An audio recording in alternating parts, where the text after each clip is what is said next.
Pompidou.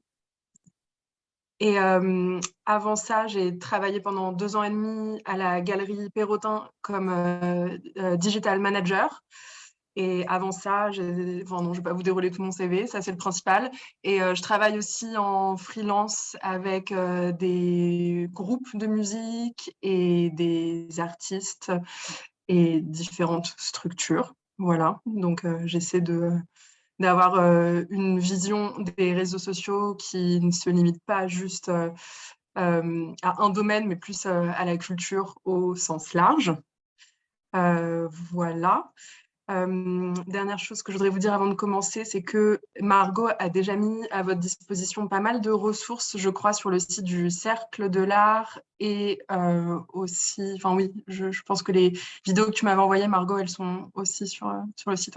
Ouais. Des petites vidéos hyper instructives, des outils. Donc, n'hésitez pas à aller y jeter un œil. Il y a pas mal de choses sur lesquelles je vais revenir moi. Mais il y a d'autres outils, par exemple, que moi, je n'utilise pas. Donc, n'hésitez pas à aller regarder ces ressources en complément. Ma présentation aujourd'hui, elle va se concentrer uniquement sur Instagram. Pourquoi sur Instagram? Parce que déjà, vous êtes des Je demande artistes, quand même, vous est-ce n'êtes que vous pas m'entendez? des communicantes. Oui, on t'entend. Ah oui, si. Vas-y, je le fais. Ah oui, pardon. Non, non, Vous êtes des artistes, vous n'êtes pas des communicantes. J'ai bien conscience que communiquer sur les réseaux sociaux, c'est un métier à part entière. C'est quelque chose qui demande beaucoup de temps, beaucoup d'énergie, des connaissances.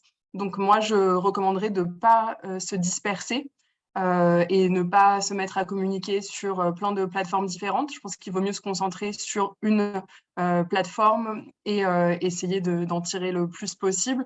Donc, pour votre activité, Instagram, c'est ce qui s'y prête le mieux, puisque c'est le réseau social de l'image.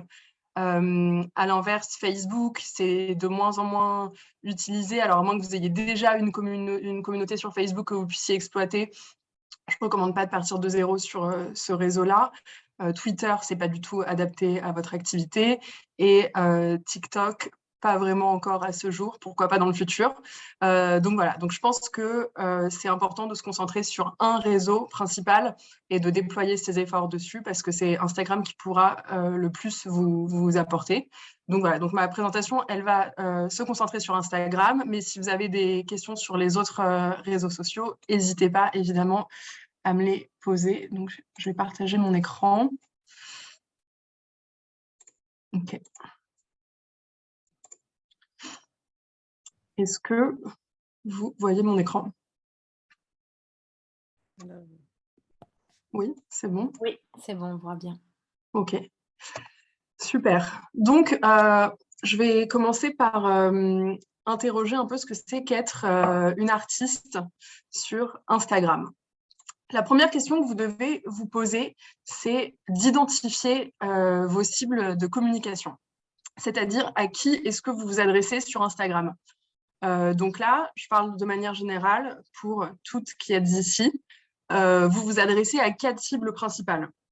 La première cible, c'est des personnes qu'on va caractériser de novices, qui ont un intérêt pour l'image au sens large, mais pas spécialement de connaissances d'histoire de l'art, ou c'est pas forcément des personnes qui fréquentent assidûment les expositions, c'est plus des personnes, on va dire, qui traînent sur les réseaux sociaux et qui aiment avoir des jolis contenus, et donc qui vont vous suivre pour s'alimenter en contenu.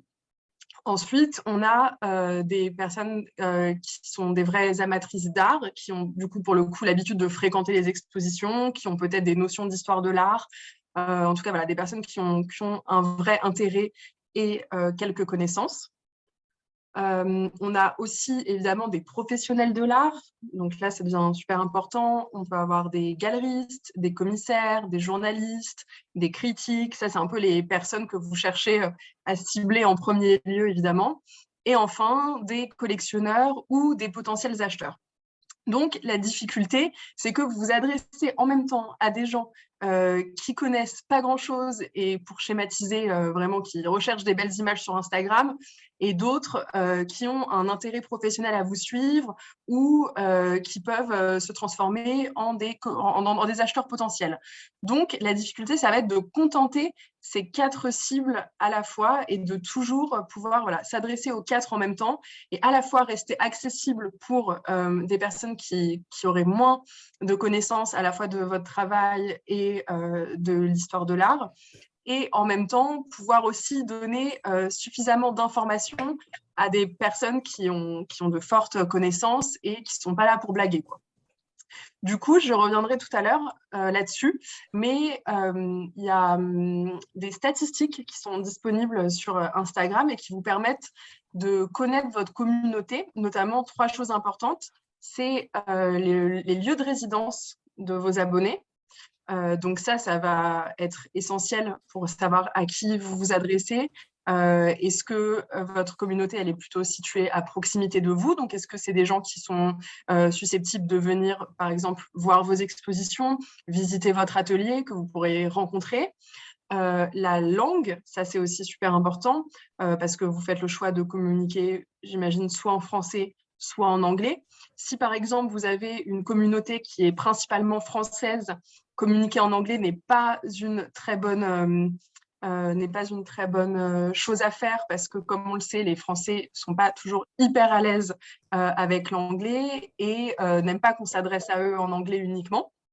Par contre, si vous avez une cible, je sais pas, une audience qui réside à 50% en France et à 50% à l'étranger, dans ce cas-là, évidemment, vous pouvez faire vos posts en anglais. Et enfin, l'âge principal de votre communauté, donc c'est des tranches d'âge d'une dizaine d'années. Ça vous permet aussi de savoir à qui vous adressez, quelle tonalité utiliser, quel vocabulaire. Donc ça, c'est pas ce qui va être le plus déterminant, mais c'est quand même bon à savoir. Donc, essayez toujours de garder ça en tête, de vous dire que vous vous adressez aussi bien à des gens qui n'y connaissent rien ou pas grand-chose et à des gens qui ont des connaissances très pointues. Donc, comment est-ce que, en tant qu'artiste, on peut penser ces réseaux sociaux ? Donc déjà, ce qu'il faut savoir, c'est que chaque réseau social a ses propres codes. C'est-à-dire qu'on ne va pas du tout communiquer de la même manière sur Instagram que sur Facebook, que sur Twitter, que sur TikTok, que sur Pinterest. Donc c'est important de connaître les codes de chaque plateforme. Et surtout, c'est important de proposer sur ces réseaux sociaux, donc là sur Instagram en l'occurrence, des contenus exclusifs que l'on ne trouvera nulle part ailleurs. Parce qu'en fait, les gens qui vous suivent sur Instagram, ils ne sont pas là pour uniquement connaître votre actualité et votre travail dans les grandes lignes. En fait, si vous avez un site internet, ils iront plutôt chercher ces informations-là sur votre site. Si vous suivez sur Instagram, c'est pour avoir accès à autre chose. Et ça, il faut bien le garder en tête. Instagram, ce n'est pas un site internet, c'est vraiment une plateforme vitrine. C'est un lieu d'échange. Vous allez vraiment communiquer avec votre communauté. Je vais revenir dessus. C'est en fait un lieu où on va plonger dans votre univers au sens large. Donc, votre univers, ce n'est pas uniquement vos œuvres, c'est tout votre environnement de création, vos inspirations. Je vais également revenir dessus. Mais voilà, ce n'est pas juste une présentation de vos œuvres terminées.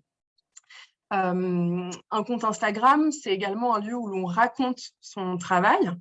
On fait un récit de soi et de son œuvre, j'y reviendrai également. Et c'est évidemment un levier de vente. Ça, c'est quelque chose que vous avez bien en tête en ce moment, vu que vous venez de lancer votre cercle. Donc, c'est aussi un endroit où on va venir chercher des informations un peu techniques. Enfin, ce n'est pas forcément le lieu où on va venir les chercher, mais comment dire, c'est-à-dire si quelqu'un découvre une œuvre sur votre compte Instagram qui lui plaît, cette personne va avoir envie d'avoir quelques infos. Alors évidemment, vous n'allez pas forcément afficher le prix de manière publique, mais par contre, vous pouvez afficher les dimensions de l'œuvre, sa matière et des infos comme ça qui peuvent décider un acheteur à vous contacter.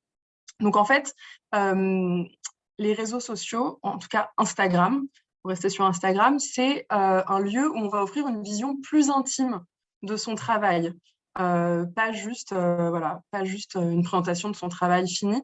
Donc j'ai mis en illustration Daniel Arsham, qui est à la fois un exemple assez brillant et assez déprimant, parce que disons que lui, il a vraiment tout compris avant tout le monde. Je ne sais pas si on peut encore vraiment parler d'art dans son cas. Là, ça devient plus une industrie et du marketing pur et dur. Mais en tout cas, ça vaut le coup d'aller jeter un œil à son compte Insta, parce que le mec a tout compris. Donc, il met aussi bien des photos de ses œuvres, de son atelier, de chez lui, puisque son appartement est une œuvre d'art en soi, de ses voyages, des photos de lui. Il partage énormément de choses et il communique beaucoup avec sa communauté. Du coup, je vous conseille d'aller jeter un œil à un moment, en sachant que voilà, c'est pas forcément là. Il y a un bruit hyper bizarre là. Je sais pas si on peut mute. Ouais, j'ai mute. Ouais, ça vaut le coup voilà, d'aller regarder Daniel Arsham, même si, voilà, moi en tout cas qui fait ce métier-là, personnellement, c'est pas le genre d'artiste que j'ai envie de suivre, parce qu'on voit que tout est extrêmement contrôlé et que c'est vraiment du marketing pur et dur. Mais ça vous donne un peu une idée de ce vers quoi vous pouvez tendre. Donc, rentrons dans le dur du sujet. Qu'est-ce que vous pouvez montrer de vous et de votre travail sur Instagram? Donc, comme je viens de le dire, Instagram, c'est une page un peu plus personnelle qu'un site, mais ce n'est pas non plus une page, un compte personnel.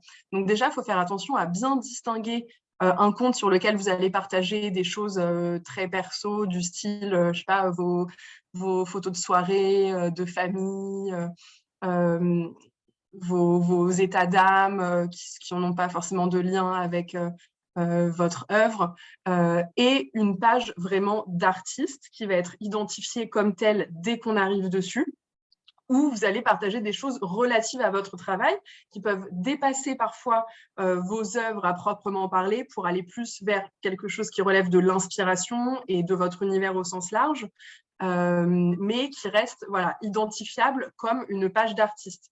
En fait, c'est important quand on arrive sur votre page Instagram qu'on comprenne tout de suite de quoi il s'agit, qu'on comprenne qu'on est sur la page d'une artiste avant même de lire la biographie, avant même de lire les textes des posts. Il faut que du premier coup d'œil, on puisse comprendre ça. Donc comment? Évidemment, vous allez poster des images de vos œuvres, toujours en HD. Si vous avez des images de vos œuvres qui sont dans une trop basse définition, moi, je conseillerais de ne pas les partager, tout simplement, parce que ça ne vous rendra pas service. Vous pouvez partager des behind the scenes, donc des photos un peu coulisses, comme j'ai mis là en illustration sur le côté. Ça, c'est vraiment tout le cœur d'Instagram. Les gens, encore une fois, si vous suivent sur Instagram, c'est pour pouvoir avoir accès à autre chose que ce que vous leur proposez, par exemple, sur votre site, sur le site d'une galerie, sur un portfolio en ligne. Là, ce qu'ils veulent voir, c'est ce qu'il y a derrière vos œuvres. Donc, on a envie de vous voir, vous, en train de créer. On a envie de voir vos œuvres en train de se faire. Donc, ça, c'est les work in progress.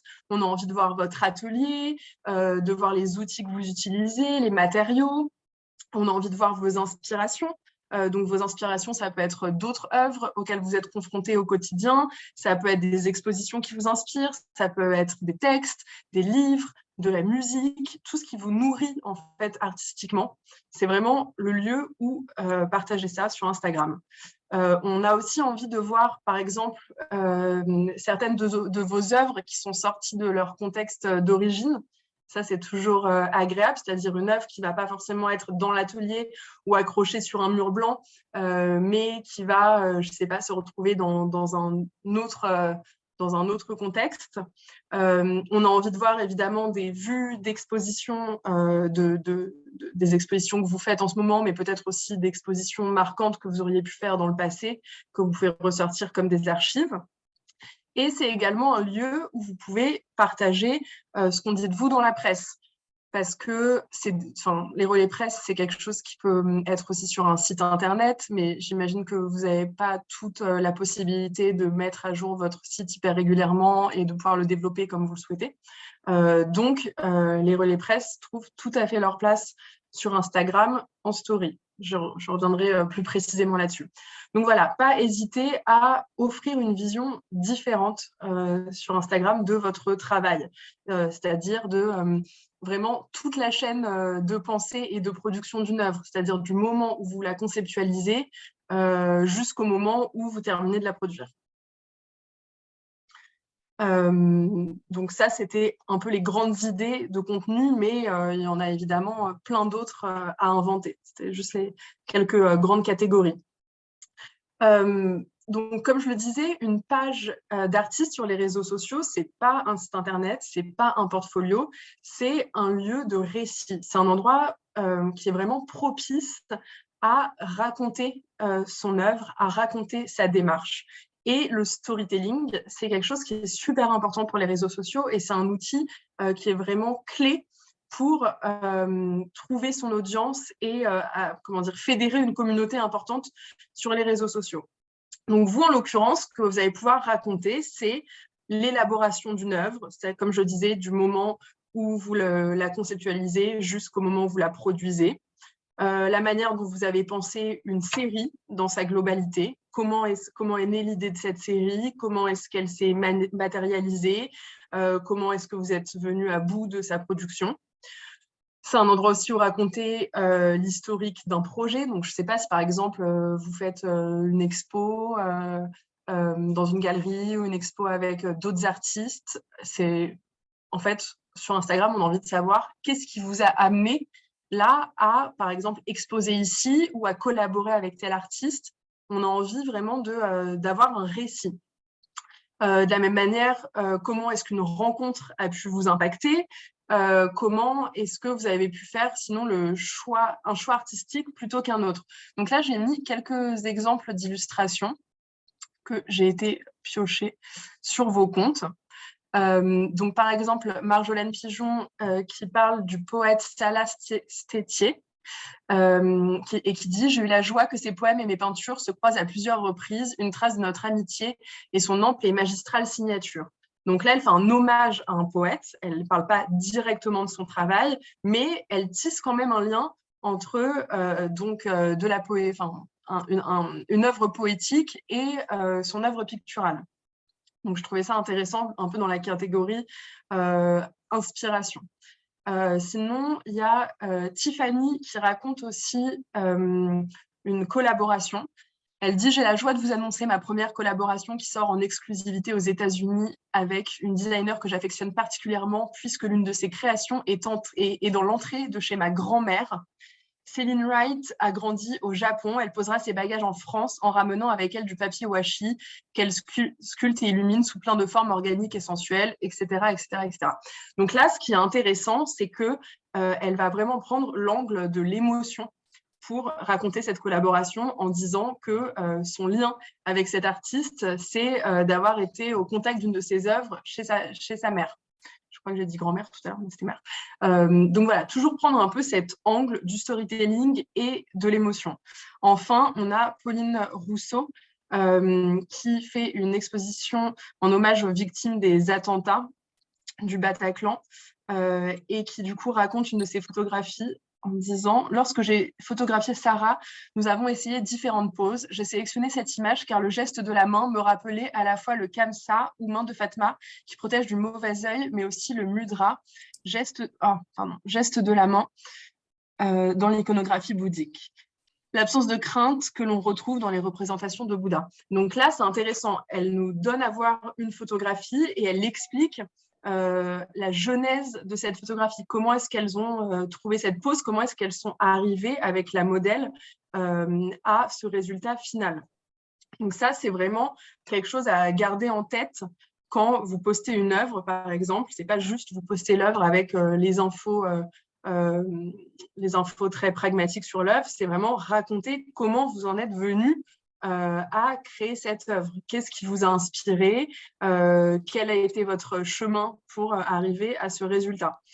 Et donc, voilà, ça revient en fait à donner toujours un point de vue très personnel sur chaque projet. C'est ça aussi qui est intéressant sur Instagram. Encore une fois, si on vient chercher des infos sur Instagram et pas sur votre site web ou sur notre plateforme, c'est pour avoir un regard personnel sur votre œuvre. Et ça marche pour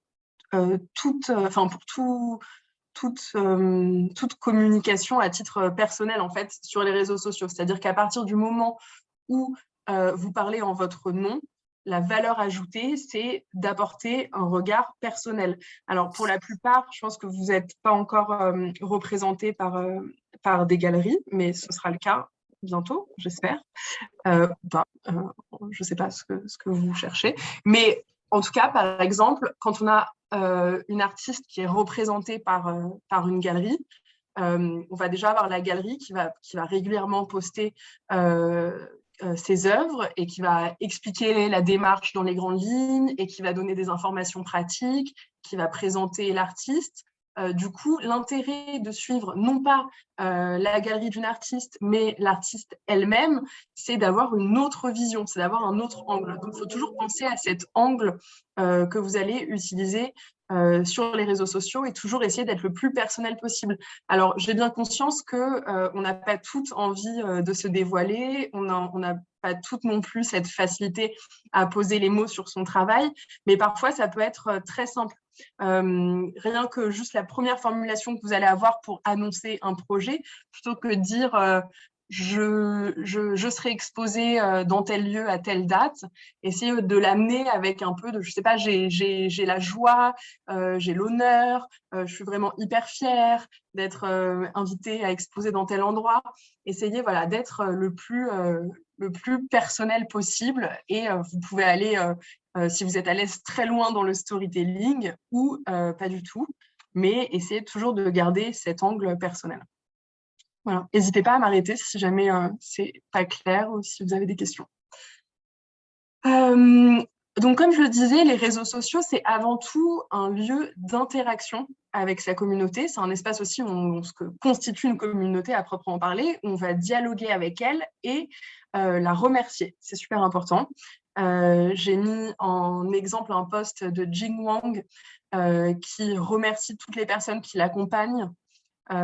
Et je trouvais que c'était un joli post parce que parfois on oublie, on prend ça comme acquis, mais en fait, les gens qui vous suivent sur les réseaux sociaux, qui partagent votre travail, qui commandent vos posts, qui interagissent avec votre contenu, c'est des personnes qui vous soutiennent vraiment. Donc, c'est chouette de pouvoir les remercier. Donc, par quoi va passer ce dialogue avec la communauté? Avec d'abord la modération. Ce qu'on appelle la modération, c'est tout simplement répondre aux commentaires qu'on vous laisse sur les réseaux sociaux et aux messages privés qu'on vous envoie. Ça, c'est hyper important.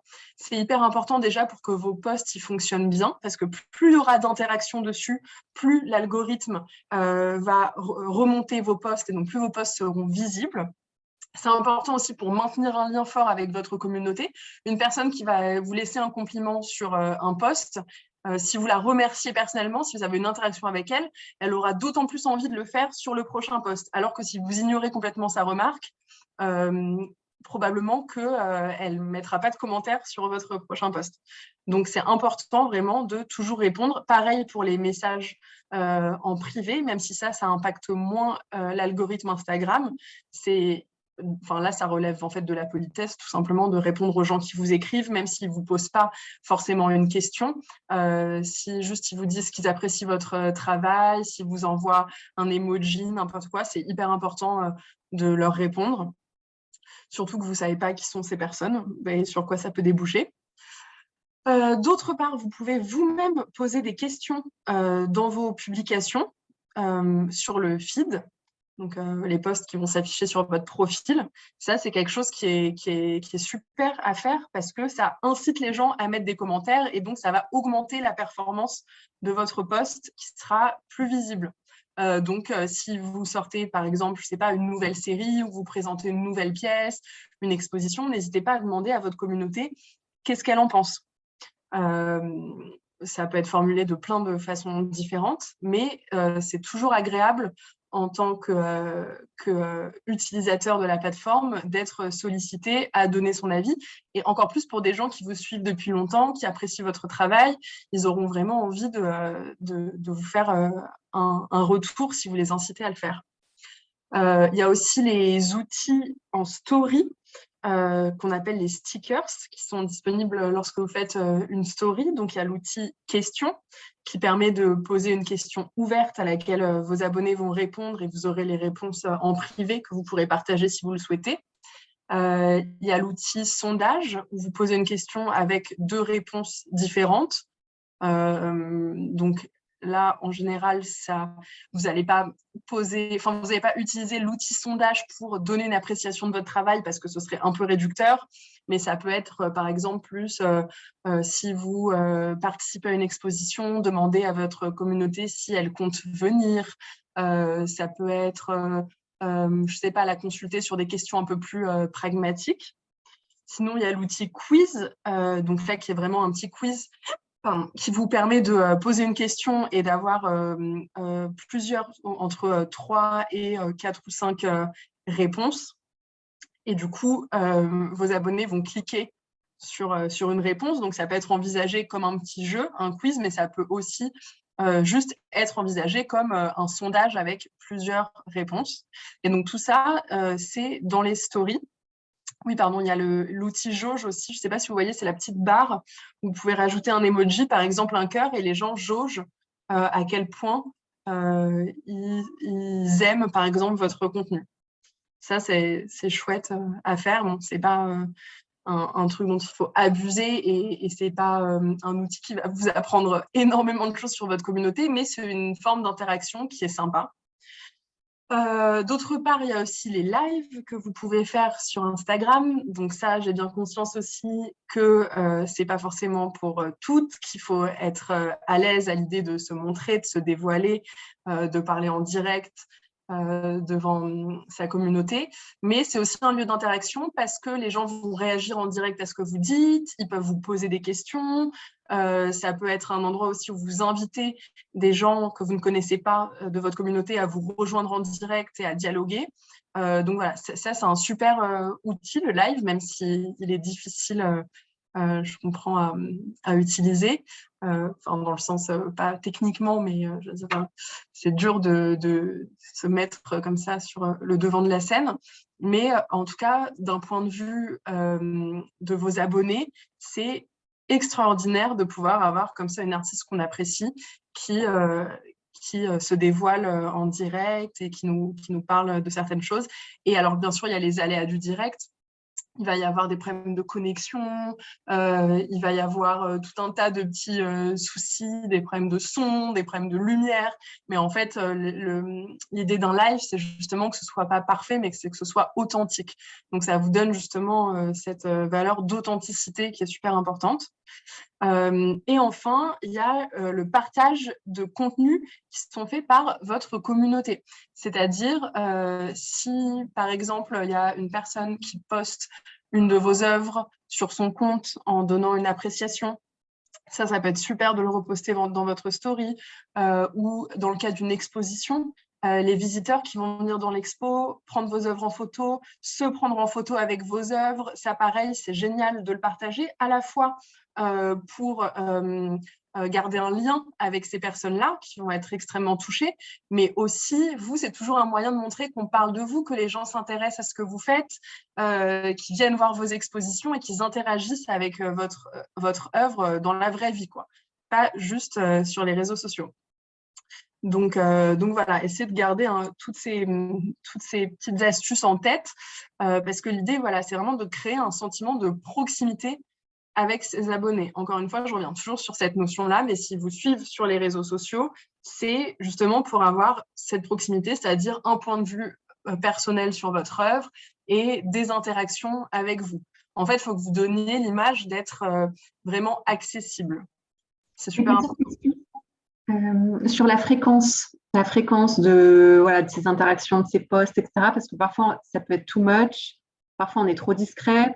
Du coup, est-ce que tu as des recommandations sur…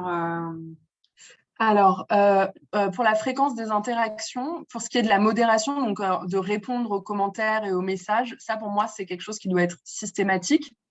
Après, pour les outils en story, les outils questions, sondages, quiz, jauge, ça évidemment, il faut les utiliser avec parcimonie. On ne va pas en faire tous les 2 jours, parce qu'au bout d'un moment, c'est un peu saoulant. Mais ça pourrait être, je ne sais pas, par exemple, une à 2 fois par mois. Ça peut être une idée. Ça dépend aussi de la fréquence de vos posts de manière générale. Si vous postez énormément, que vous faites, je sais pas, 10 stories par jour, alors dans ce cas-là, vous pouvez prendre la liberté de consulter plus régulièrement votre communauté en story parce que ça va se noyer un peu dans d'autres contenus. Par contre, si vous avez une présence plutôt discrète, il faut espacer ces moments-là quand même pour pas que ce soit trop agressif. Après, de manière générale, ce qui est très important, j'y reviendrai, mais c'est bien que tu me poses la question maintenant, ce qui est super important sur Instagram, c'est d'être régulier. Donc, en story, l'idéal, c'est de poster tous les jours, même si je comprends que pour certaines, ce ne soit pas du tout quelque chose de naturel. Et sur le feed, par contre, vous n'avez pas forcément besoin d'avoir une présence journalière, mais ce qui est très important, c'est d'avoir une présence extrêmement régulière. C'est-à-dire, plutôt que de faire 5 posts en une semaine, puis de plus rien poster pendant 2 semaines, puis de refaire 5 posts en une même semaine, ce qui est important, c'est de bien étaler vos contenus pour qu'il n'y ait pas de trous pendant lesquels vous ne postez pas pendant longtemps. Parce que si vous arrêtez de poster pendant longtemps, le jour où vous allez reposter, en fait, vous serez beaucoup moins visible. Donc, admettons que vous ayez, par exemple, que vous soyez dans une période un petit peu creuse. Je ne sais pas, j'imagine par exemple une période estivale où c'est pas un temps de création pour vous, que vous êtes en voyage, que vous n'avez pas très envie d'être très connecté sur les réseaux sociaux et que vous avez, par exemple, seulement 4 posts à faire sur tout un mois. Et ben, dans ce cas, je vous conseillerais de faire un post par semaine pour garder vraiment cette régularité et éviter au maximum de ne pas poster pendant longtemps. Donc, dans l'idéal, je dirais que le mieux, c'est de poster, disons, 3-4 fois par semaine sur votre feed, donc sur votre profil. Et en story, dans l'idéal, c'est vraiment de poster tous les jours ou, disons, tous les 2 jours. Voilà. Après, ça, vous le sentez en fait, si au bout d'un moment, vous noyez trop votre communauté, qu'elle voit vos contenus mais qu'elle ne répond plus, vous pouvez du coup peut-être ralentir un petit peu sur les interactions, sur les questions que vous allez poser. Et si au contraire, vous voyez que les gens sont à fond et qu'ils vous répondent du tac au tac et qu'ils vous posent des questions en retour, enfin qu'il y a un vrai dialogue qui se crée, bah, dans ce cas-là, il ne faut pas hésiter à utiliser toutes ces interactions. Après, juste pour revenir sur les questions que vous allez poser, pas en story, mais dans vos posts sur le feed. Par exemple, je donnais l'exemple de vous présenter une nouvelle série et vous demander à votre communauté ce qu'elle en pense. Ça, évidemment, il ne faut pas le faire dans chaque post parce que ça donne l'image d'une personne un peu indécise et peut-être trop soucieuse du regard des autres. Mais c'est chouette de le faire dans des moments un peu clés pour vraiment, quand vous avez vraiment envie de connaître la vie des gens qui vous suivent, parce que je suis sûre qu'il y a plein de moments où vous avez envie de savoir ce qu'ils et elles pensent. Donc, surtout, n'hésitez pas à les consulter. Après, ça peut être parfois un peu sous forme plus ludique aussi. Par exemple, vous êtes en train de peindre une toile et vous hésitez entre 2 teintes. Ça peut être rigolo de faire un petit sondage ou de demander, comme vous demanderiez à une collègue ou une amie, à votre avis, quelle direction je prends. Voilà. Évidemment, il faut être à l'aise avec cette idée. Je ne suis pas en train de dire que c'est un modèle pour toutes et qu'il faut toutes que vous fassiez ça. Ce qui est important, c'est d'être sincère dans votre démarche. Donc, si ce n'est pas du tout votre style de poser ces questions-là, si pour vous, ça n'a pas vraiment d'importance, si pour vous, les réponses n'ont pas vraiment d'importance et que vous préférez créer, rester vraiment dans votre intimité et dans votre bulle pour créer, alors ne posez pas ces questions parce qu'il faut que ce soit sincère, il faut que vous soyez à l'aise avec ça. Donc maintenant, je vais en venir à des conseils un peu plus pratiques, un peu techniques.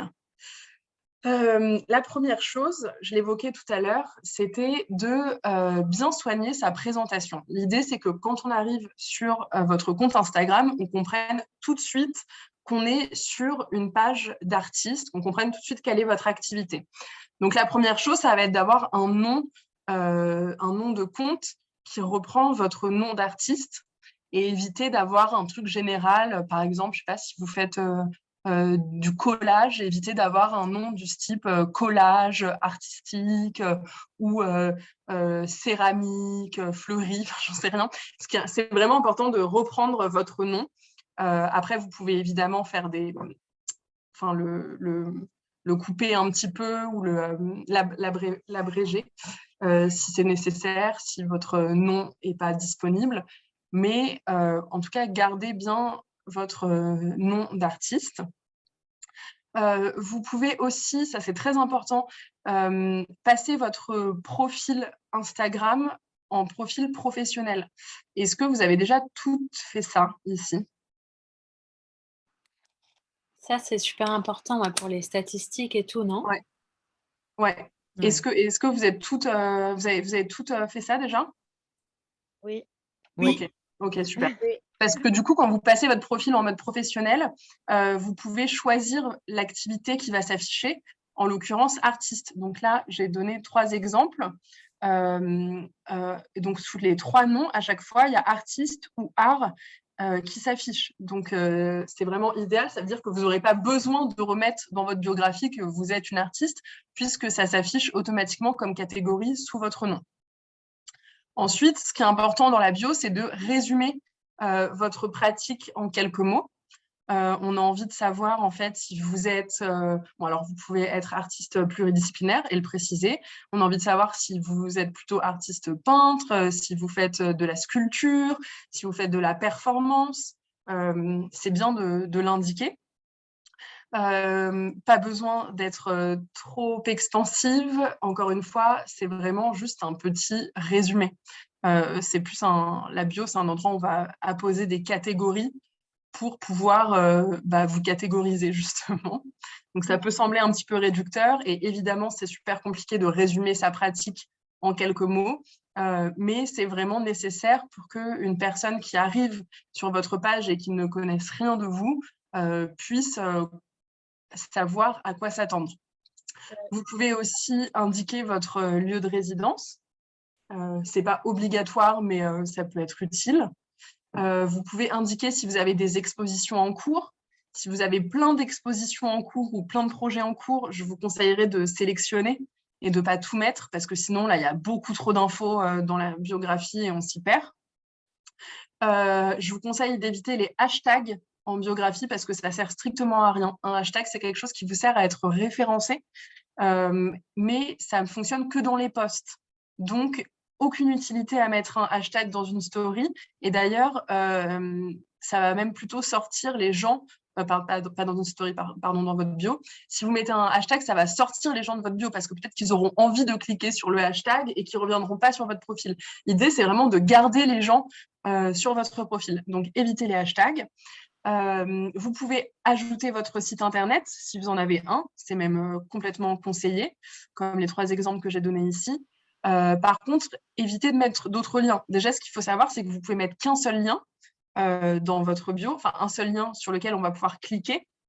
Donc, contentez-vous soit de votre site internet, soit d'un projet particulier que vous voulez vraiment mettre en avant. Et n'ajoutez pas d'autres liens parce qu'on ne pourra pas cliquer dessus, ça ne fera pas du tout pro. Et en plus, encore une fois, l'idée, c'est de garder les gens là où ils sont. Ce n'est pas de les envoyer dans 15 000 directions différentes. Donc, essayez d'être synthétique et de leur donner envie de découvrir ce qu'il y a en dessous de votre biographie et de découvrir votre travail. Et ensuite, la dernière chose, c'est les stories à la une, donc les stories que vous affichez sur votre profil sous votre biographie. Ça, c'est super pour donner une vision de différents aspects de votre travail. Ce qui est important, c'est de bien catégoriser ces stories à la une, de ne pas en avoir 15, mais peut-être d'avoir 5-6 catégories. Par exemple, une catégorie exposition, où vous allez montrer des images de vos expos, une catégorie projet, où vous allez pouvoir présenter des projets spéciaux, Ça peut être, vous pouvez avoir une catégorie série, si vous avez des séries fortes qui se dessinent dans votre travail et que vous avez envie de présenter en profondeur. Et enfin, des stories presse. Ça, c'est génial si vous avez un petit peu des petites parutions dans des médias en ligne ou des médias print. C'est l'endroit idéal pour les montrer. C'est-à-dire que vous allez les poster en story, puis les afficher à la une. Et comme ça vous fait en fait votre petite revue de presse directement sur Instagram. Donc voilà, essayez de garder en tête d'avoir une présentation qui soit bien claire et bien synthétique. Pas la peine de mettre 10 000 infos. Demandez-vous quelles sont les infos qui sont vraiment importantes et qui ont vraiment besoin d'être là. Alors, pour une question, je crois, de Joséphine sur ce que c'est le compte créateur plutôt que entreprise, j'imagine. Oui, bonne question. Bonne question. En fait, à votre niveau, je pense que ça ne change pas grand-chose. Un compte entreprise va avoir moins d'autorisation qu'un compte créateur. Parce que si vous êtes un compte entreprise, en gros, c'est que vous générez des bénéfices. Et donc, il y a par exemple des musiques qui ne seront pas disponibles parce qu'elles seront utilisées à des fins commerciales, alors que sur un compte créateur, vous pourrez utiliser toutes les fonctionnalités. Du coup, tu conseilles un compte créateur? Oui, plutôt un compte créateur, ouais, plutôt qu'un compte entreprise, parce que vous n'êtes pas une entreprise. Ok, d'accord. Je crois que je suis en fait, ils ont créé après le truc. Ça fait pas grand-chose, non? Mais vous pouvez changer, hein. Attendez, je regarde en même temps, comme ça je suis sûre de ne pas vous dire n'importe quoi. J'ai vu passer à un compte créateur. Ouais. Ok. Super. Pas grand-chose. En fait, vraiment, ce qui est important avec cette fonctionnalité-là, c'est de pouvoir afficher sous votre nom la mention artiste et d'avoir accès à des statistiques. Ça, j'y reviendrai tout à l'heure. Du coup, pour ce qui est des posts sur le feed Instagram, donc les posts qui vont rester sur votre profil, comme je disais tout à l'heure, la fréquence idéale, c'est 3 à 4 posts par semaine, en essayant toujours de bien étaler. Évitez de faire plusieurs posts par jour, notamment si vous avez une annonce importante à faire, si vous allez annoncer justement l'ouverture de votre cercle, si vous allez annoncer une exposition, un nouveau projet. Essayez de le faire à un moment qui soit stratégique et qui faire en sorte qu'il n'y ait pas d'embouteillage avec d'autres annonces que vous auriez pu faire. Donc, bien distiller vos annonces. Ce qui est important sur le feed, c'est d'alterner entre des vues d'œuvres et des vues d'exposition. Parce que si on arrive sur un compte sur lequel il n'y a que des vues d'œuvres en gros plan, on n'a aucune idée de l'échelle de vos œuvres, on n'a aucune idée de comment se présentent vos œuvres sur un mur ou dans une pièce, comment est-ce qu'elles se développent dans l'espace. Donc, c'est vraiment important de pouvoir offrir ces deux visions-là. Et c'est très esthétique de pouvoir aussi, quand on regarde le feed en entier, voir une alternance entre à la fois des vues d'œuvres en gros plan, on va pouvoir voir du détail, on va pouvoir voir la matière, on va pouvoir voir réellement les couleurs, et des vues un peu plus lointaines où on va pouvoir avoir l'échelle et avoir l'œuvre qui se déploie dans l'espace. Si possible, c'est bien d'alterner entre des photos et des vidéos. Alors, encore une fois, je sais que vous n'avez pas toute la possibilité de faire beaucoup de vidéos, mais on y reviendra. Mais en tout cas, moi, je recommande d'avoir quand même des contenus vidéo sur son compte et pas uniquement de la photo. Et ça, c'est quelque chose que Instagram, les créateurs vraiment d'Instagram recommandent énormément. Donc, c'est quelque chose qui permettra aussi d'être poussé par l'algorithme. Faire des reels Instagram, donc ça je vais revenir tout à l'heure plus précisément dessus, mais ce qu'il faut savoir, c'est que les reels Instagram, c'est une des dernières fonctionnalités à avoir été créées par la plateforme, et du coup c'est des contenus qui sont très poussés par l'algorithme. Donc, je ne sais pas si vous voyez tout ce que c'est les reels. En fait, c'est des vidéos verticales d'une durée de 1 minute maximum, sur lesquelles on peut mettre de la musique, du texte, et qui vont s'afficher dans un onglet dédié sur votre profil, mais aussi un onglet dédié sur le réseau. Je vais vous montrer, j'aurais peut-être dû mettre une illustration. Désolée, je ne suis pas la reine des PowerPoint.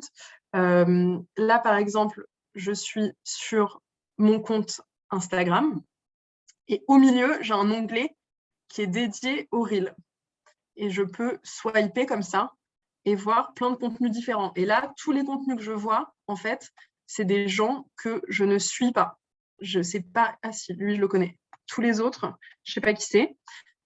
Et du coup, c'est vraiment un outil qui permet d'être découvert par d'autres comptes et qui permet de toucher beaucoup plus de gens qu'une vidéo classique. En fait, vous pourriez même faire le test, mais je vous le conseille pas. Je vous épargne justement ce temps-là. Mais en fait, si vous utilisez une même vidéo, vous la postez en vidéo normale et en vidéo Reel, elle va beaucoup mieux fonctionner en tant que Reel. Donc, dès que vous avez la possibilité de poster une vidéo qui soit un Reel, c'est-à-dire une vidéo verticale qui fait 1 minute maximum ou moins, n'hésitez pas à la poster en tant que Reel parce que vous allez toucher beaucoup plus de monde. Vous allez voir, vos performances vidéo vont vraiment être décuplées. L'autre conseil que je peux vous donner, c'est de toujours commencer vos posts par raconter quelque chose. Ça rejoint l'idée du storytelling, mais commencer en fait par le texte de présentation, par vraiment le propos que vous voulez amener, et ensuite finir par les informations pratiques. Parce que j'ai vu que beaucoup d'entre vous, en fait, avaient des posts dont le texte commençait ou même était uniquement une description de l'œuvre présentée. Vous avez donné le nom de l'œuvre, ses dimensions, et ça, c'est bien, c'est important de le mettre, mais ça doit venir à la fin d'un post. Ce qu'on a envie de savoir en premier lieu, c'est qu'est-ce que vous nous présentez, pourquoi, quelle est l'histoire de cette pièce. Ce n'est pas les infos vraiment pures et dures de la pièce.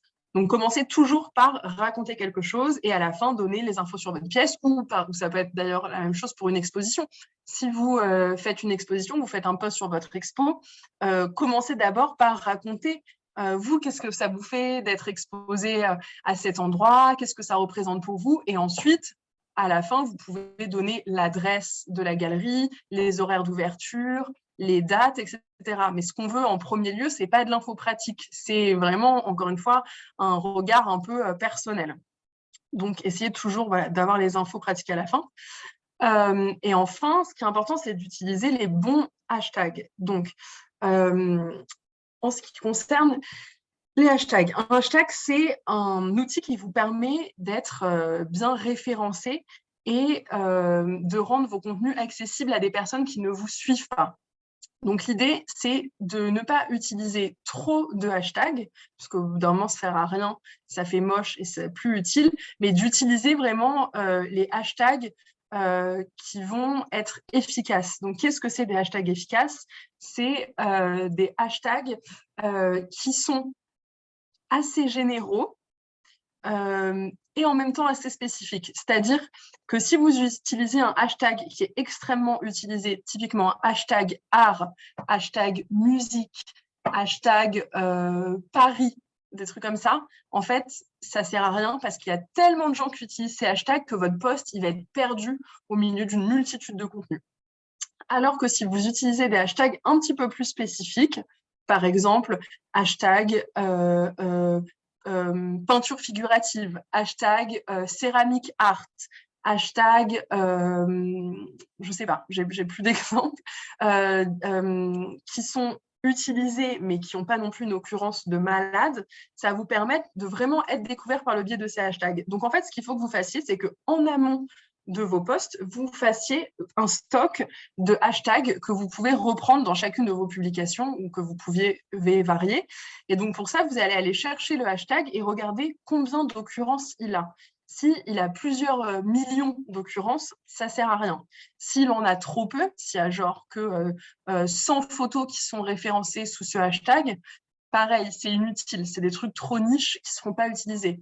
L'idéal, c'est d'avoir un hashtag qui est utilisé quelques milliers de fois parce que les gens qui vont aller faire des recherches à partir de ce hashtag vont avoir des chances de vraiment rencontrer votre contenu et que votre contenu ne soit pas noyé au milieu d'une masse.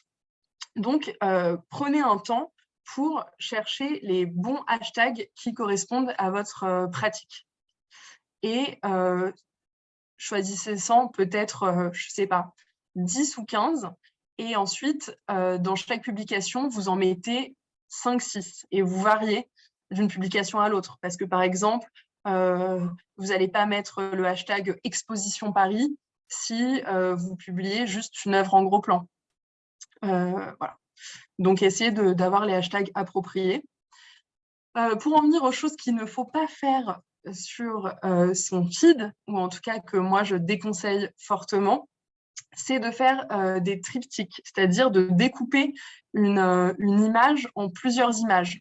Pourquoi? Parce que quand on vient directement sur votre profil, ok, c'est super joli, ça fait un profil super esthétique, mais en fait, la plupart des gens, ils découvrent vos posts dans leur fil d'actualité. Donc, s'ils ont juste un morceau de mur blanc ou le morceau en bas à gauche de votre sculpture, ça n'a aucun intérêt pour eux. Ils ne vont jamais interagir avec votre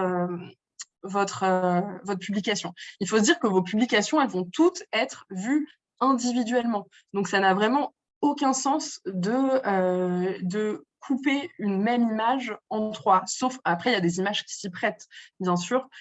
Si vous avez, par exemple, je ne sais pas, une peinture murale extrêmement riche, extrêmement fournie, et que ça fait sens de la couper en 3 parce que les 3 images, les 3 morceaux vont faire sens en soi, pourquoi pas? Mais franchement, c'est assez rare et je n'ai pas trop vu là de cas dans lesquels c'était pertinent. Donc, si vous voulez vraiment créer de l'engagement sur vos publications et être efficace, n'utilisez pas cette fonctionnalité. Vraiment, c'est une perte de temps. De la même manière, je recommande aussi d'éviter de rajouter des cadres ou des bordures, parce qu'encore une fois, ça, vous le faites en vous disant que quand on arrivera sur votre profil, il y aura une cohérence, une ligne directrice dans la présentation de vos œuvres, que ce sera esthétique, certes. Mais en fait, encore une fois, la plupart du temps, dans la plupart des cas, les personnes ne vont pas aller voir votre profil, mais vont juste voir vos œuvres individuellement sur leur feed. Or, si vous ajoutez un cadre ou des bordures, ça réduit considérablement la taille de l'image que vous montrez et c'est beaucoup moins impactant. En fait, ce qui est important sur Instagram et sur les réseaux sociaux de manière générale, lorsque vous postez une image, c'est d'occuper le plus de place possible. C'est pour ça qu'il vaut mieux avoir des images verticales, par exemple, que horizontales, parce que votre téléphone sur lequel vous scrollez sur Instagram est vertical. Donc, si vous avez une image verticale, elle va occuper le plus de place possible sur le téléphone. Or, si vous avez une image hyper horizontale, en fait, elle va s'afficher au milieu de 4 autres contenus et on ne va pas y prêter beaucoup d'attention parce qu'elle va être perdue au milieu des autres contenus. Donc, faites bien attention au format que vous utilisez et essayez de faire en sorte que vos images puissent se déployer le plus possible. Les gens, ils ne vont pas trop prendre le temps d'aller zoomer dans votre petite image sur laquelle vous avez apposé des bordures, quoi. Oui, Instagram crop l'image très souvent. Oui, alors ça, en effet, il y a le cas où vous avez juste envie d'afficher votre œuvre en entier, mais elle n'a pas un format qui le permet. Dans ce cas-là, moi, ce que je recommande de faire, et c'est ce que je fais par exemple sur les réseaux sociaux du Centre Pompidou, c'est de commencer par peut-être un zoom dans l'œuvre qui permette vraiment d'avoir une image pleine, et ensuite, donc dans un même carrousel, vous mettez une autre photo là avec les bordures qui permettent de voir votre œuvre en entier. Mais en fait, si vous voulez vraiment que la publication attire l'œil et qu'elle génère de l'engagement, c'est très important de commencer par une image qui soit pleine, quoi. Et ça ne vous empêche pas, encore une fois, ensuite de mettre un cadre ou des bordures pour qu'on puisse voir votre œuvre en entier. Mais dans ce cas-là, il vaut mieux utiliser le carrousel. Donc, éviter d'utiliser trop de hashtags. Donc, ça rejoint ce que j'expliquais juste avant, parce qu'au bout d'un moment, si vous mettez 20 hashtags dans votre publication, non seulement c'est moche, mais en plus de ça, c'est pas, enfin, ça finit par être sanctionné par l'algorithme. En fait, je vois qu'il y a plein de messages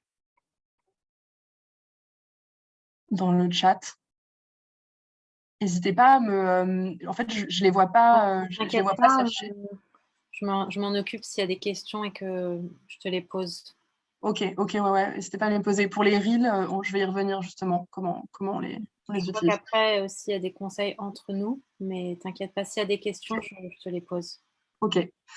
Je recommande aussi d'éviter de poster en images du texte. Par exemple, éviter de poster une invitation de vernissage, éviter de poster un article, parce qu'en fait, le texte en image est vraiment déconseillé par Instagram. C'est-à-dire que si l'algorithme reconnaît qu'il y a beaucoup de texte dans une image, il va rendre votre post moins visible. Du coup, si vous avez vraiment du texte, des infos à faire passer, il faut le faire plutôt en story. Typiquement, un article. En plus, un article, c'est pas beau, à moins que vous fassiez une couve de magazine qui soit hyper belle. En fait, souvent, un article, c'est une petite photo et beaucoup de texte. Et donc ça n'a aucun intérêt de l'avoir sur le feed d'Instagram parce qu'on ne pourra pas lire le texte, on ne pourra pas bien voir l'image de l'article. Du coup, c'est quelque chose qu'il faut poster en story. Par souci esthétique, mais aussi pour, encore une fois, respecter un petit peu les codes de l'algorithme. Pareil, une invitation, à moins que vous ayez une invitation canon pour un vernissage, un truc hyper esthétique ou qui ait vraiment été pensé, en tout cas pour les réseaux sociaux, si c'est juste un flyer et qu'il y a plein d'infos dessus, en fait, ça n'a pas d'intérêt de le mettre en image. À la limite, gardez cette image et envoyez-la sur WhatsApp à vos contacts, envoyez-la par mail, mais ça n'a pas sa place sur Instagram. Instagram, c'est vraiment un endroit où on doit poster des images qui sont esthétiques, qui inspirent quelque chose, quoi. Pas juste des infos pratiques. C'est important aussi de ne pas poster des images qui soient en trop basse définition. Encore une fois, si vous avez une image d'œuvre qui est trop pixelisée, qui est trop floue, moi, je recommanderais de ne pas la poster du tout, même si vous n'en avez pas d'autres, parce qu'en fait, ça dessert votre travail. Donc, autant ne rien poster plutôt que de poster une image qui donne une vision cracra de votre travail. Donc, faites attention à ça. Et la dernière chose, c'est éviter vraiment d'utiliser des applications de riposte sur lesquelles il va y avoir en bas à gauche un petit icône qui indique que vous avez reposté ce contenu depuis un autre compte. En fait, déjà, ça ne fait pas pro du tout. C'est hyper moche sur l'image. Et si vous voulez reposter un contenu de quelqu'un, bah juste, en fait, vous reprenez l'image, vous faites un screenshot et vous le repostez. Et ensuite, vous pouvez écrire dans la légende, voilà, j'ai eu envie de vous partager le post qu'a fait un tel ou une telle à mon sujet, le voici. Mais en fait, c'est vraiment pas fait pour partager les contenus Instagram, parce que si jamais Instagram voulait vous inciter à partager les contenus des autres, la plateforme l'aurait mis à dispo. Vous voyez, c'est important en fait de respecter ces règles-là. Alors par contre, vous pouvez partager en story. Ça c'est tout à fait possible et tout à fait recommandé de partager une publication dans votre story. Et du coup, après, les gens pourront aller lire la publication directement, mais pas sur votre feed. Vraiment, essayez de respecter les fonctionnalités qu'Instagram vous offre. Parce que, voilà, si vous ne respectez pas ça, si vous passez par une application extérieure, ça marche pour les reposts, mais ça marche pour plein d'autres exemples, Instagram peut aussi vous pénaliser pour ça en rendant votre post moins visible. En fait, ce qu'on veut quand on vient sur votre feed, c'est vraiment avoir des contenus qui soient authentiques, d'avoir des contenus qui soient propres à votre compte. Voilà, il y a eu beaucoup d'infos là, je peux passer. Est-ce que c'est clair pour tout le monde? Ouais, merci beaucoup. Super. Donc, en ce qui concerne, par contre, les stories, là, c'est un endroit où on peut être quand même beaucoup plus libre. Pourquoi? Parce que les stories, ça ne reste que 24 heures. Ça ne reste pas affiché sur votre profil, à moins que vous décidiez de les mettre à la une. Et même si vous décidez de les mettre à la une, en fait, elles vont s'afficher au milieu de plein d'autres contenus. Donc, c'est un endroit où vous pouvez vous permettre de faire des contenus qui soient un petit peu moins esthétiques, de faire des partages, de donner des infos pratiques. Donc, dès que vous avez quelque chose que vous n'êtes pas sûr de vouloir poster sur votre feed, qui n'est peut-être pas suffisamment léché, pas suffisamment esthétique, n'hésitez pas plutôt à le partager en story.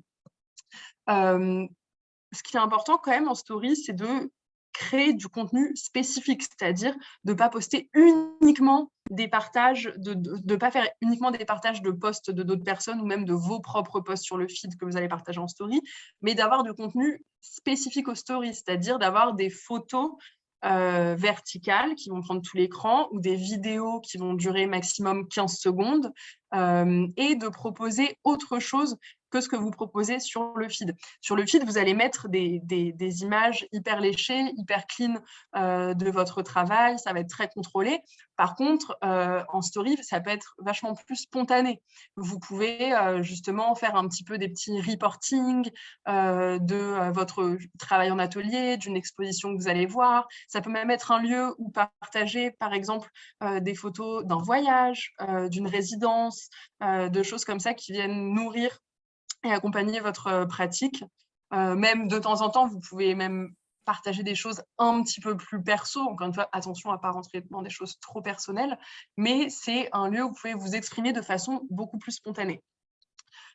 Pour faire des bonnes stories, c'est bien aussi d'utiliser les stickers qui sont mis à votre disposition. Donc, il y a tous les stickers d'interaction dont on parlait tout à l'heure, les stickers quiz, sondage, questions.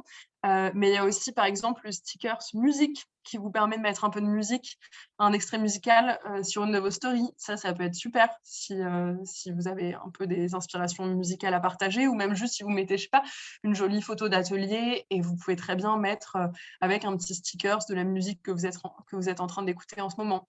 Il y a aussi le stickers, par exemple, compte à rebours qui vous permet de marquer un événement. Il y a les stickers aussi plus d'emojis un peu spéciaux. Enfin, essayez vraiment de jouer avec toutes les fonctionnalités qu'offre Instagram.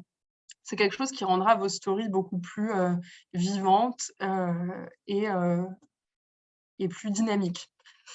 Comme je le disais tout à l'heure, c'est aussi un endroit où interagir avec ces communautés à travers les stickers dont on parlait. Il faut faire attention, enfin, à assurer une unité visuelle un minimum dans vos stories. C'est-à-dire, par exemple, si vous faites toute une série de stories, essayez de garder la même typo d'une story à l'autre, ou même au sein d'une même story, essayez d'éviter d'utiliser plus de 2 typos différentes. Essayez d'esthétiser un peu, de jouer avec les couleurs. Si, par exemple, je ne sais pas, vous postez une image en story, une œuvre à vous qui est par exemple rouge et que vous voulez apposer du texte à côté pour expliquer quelque chose, essayez de reprendre la couleur de votre œuvre à travers l'outil Pipette qui vous permet d'aller chercher une couleur dans l'image et de la reprendre pour votre texte. En fait, c'est vraiment important d'avoir une unité visuelle, que ce soit dans les couleurs ou les typos. Même si, encore une fois, c'est plus spontané, c'est moins léché que le feed, c'est quand même plus agréable, vous le remarquez vous-même, quand vous regardez des stories, d'avoir des stories qui sont visuellement attractives. Notamment parce que, encore une fois, les stories, elles arrivent un peu dans une... c'est du zapping, en fait. Vos stories, elles vont être vues au milieu de dizaines et dizaines et dizaines d'autres. Donc, si vous avez envie que les gens ils prêtent de l'attention, il faut pouvoir attirer leur regard et leur donner envie de rester et leur raconter quelque chose, encore une fois. Et n'oubliez pas aussi qu'il y a un sticker qui est le sticker lien qui vous permet d'ajouter un lien dans vos stories. C'est le seul moyen d'avoir un lien qui soit cliquable. Surtout, n'ajoutez pas du lien comme si c'était du texte, mais utilisez le sticker lien.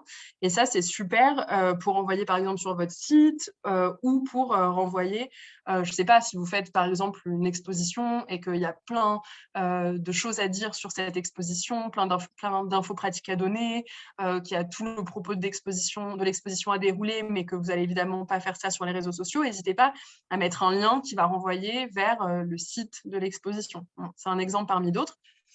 Il ne faut évidemment pas abuser des liens. Si vous faites 5 stories, vous n'allez pas mettre 5 liens différents dans chaque story. Il faut bien cibler ce vers quoi vous avez envie de renvoyer votre communauté. Mais voilà, gardez cette fonctionnalité en tête parce que ça peut être hyper utile.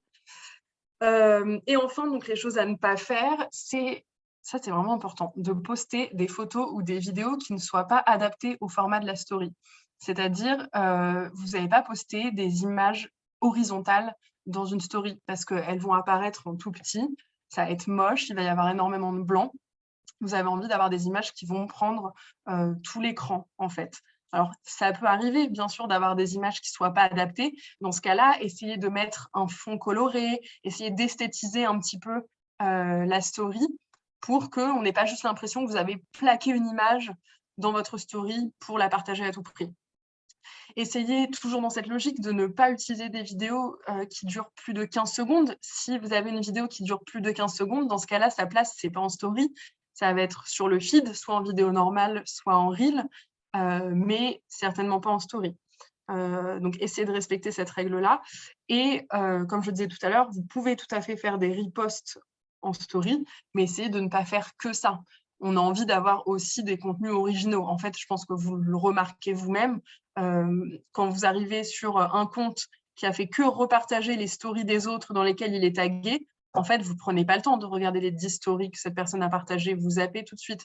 Donc, essayez toujours de vous mettre dans la place de l'utilisateur et de se demander qu'est-ce que l'utilisateur a envie de voir, qu'est-ce qui est agréable pour lui à regarder, en fait. Voilà pour les stories. Donc, rentrons dans le dur du reel Instagram. Donc, un reel, je vais vous donner tout de suite un exemple sur le compte de Margot. Alors, est-ce que vous voyez ou pas? Oui.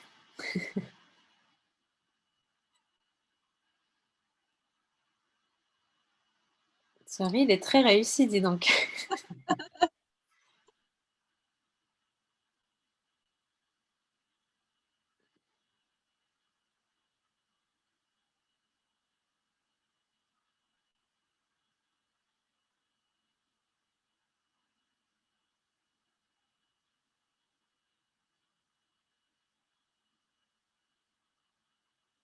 J'ai pas réussi à finir cette peinture à temps pour le cercle.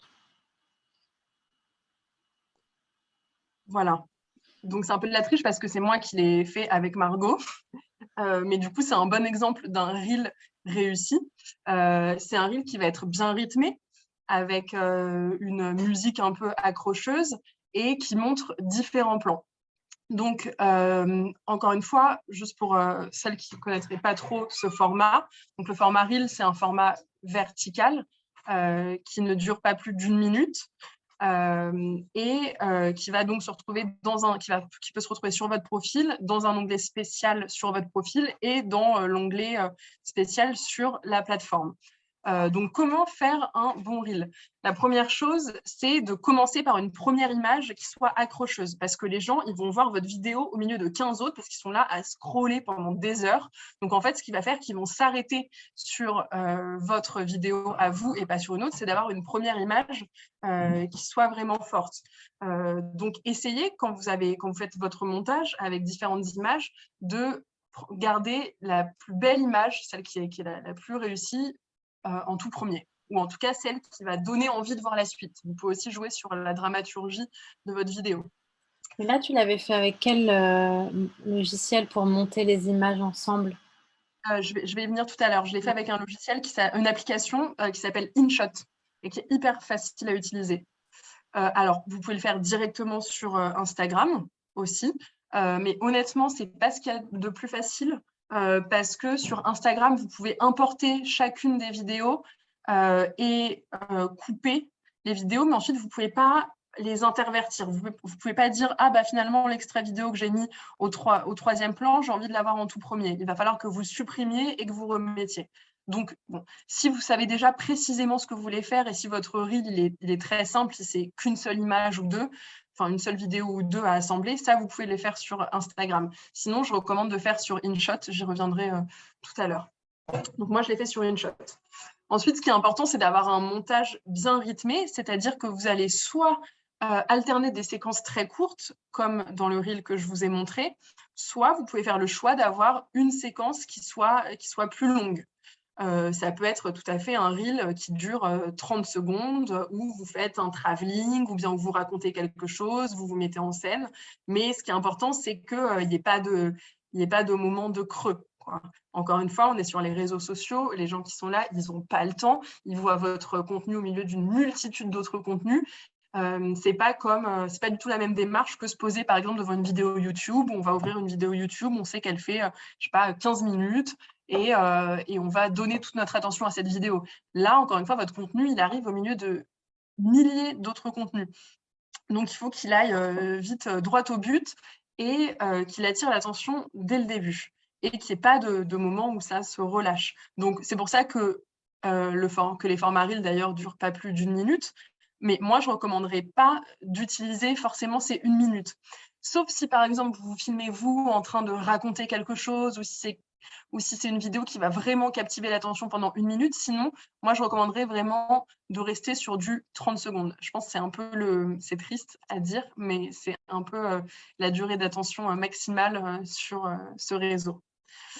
Et enfin, ajouter une musique. Donc ça, c'est des musiques que vous pouvez choisir directement sur la plateforme, de la même manière que pour les stories. Et ça permet de rendre votre reel plus dynamique et de répondre vraiment au code de ce format. Ce qu'il ne faut pas faire à l'inverse, comme pour les stories, c'est plaquer une vidéo qui n'a pas le bon format dans un reel, donc c'est-à-dire une vidéo qui ne soit pas au format vertical. Ça, c'est vraiment, vraiment pas du tout recommandé. Comme je disais, éviter de faire des reels de plus de 30 secondes. Éviter de commencer par du texte. Ça, c'est valable pour toutes sortes de vidéos, hein, pas pour les reels. C'est même si vous faites une vidéo que vous allez poster de façon normale sur le feed, je ne sais pas, une vidéo qui sera carrée ou quoi, évitez toujours de commencer par du texte parce que les premières secondes d'une vidéo sont les plus importantes. Si vous commencez par un panneau texte, personne ne va avoir envie de regarder en fait. On n'est pas sur YouTube, on n'est pas sur une plateforme de streaming, on n'est pas au ciné. Faut tout de suite accrocher les gens. Donc, évitez de commencer par du texte et évitez pour les reels et même pour les vidéos, de manière générale, d'ajouter une description qui soit trop longue parce que, en fait, ce qu'on veut, c'est que les gens regardent la vidéo, pas qu'ils lisent le texte. Donc, le texte, il doit donner peut-être quelques infos clés, mais l'essentiel de votre propos doit être dans la vidéo.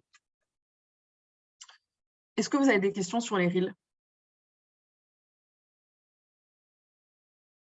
Non. Je regarde vos commentaires. On est d'accord qu'on ne peut pas transformer une vidéo qui est déjà dans un format, on ne peut pas la transformer en reel. Non. Si elle a déjà été postée, tu veux dire? Non, mais une vidéo qu'on a faite nous. Ça dépend. Ça dépend de son format. Si c'est une vidéo que tu as faite et qui est au format vertical, tu peux en faire un reel. Après, il faudra faire du montage, c'est ça, hein? Pas forcément. Si ça se peut, tu as fait, toi, une vidéo de 20 secondes qui te semble déjà bien comme telle, tu peux la poster en format reel.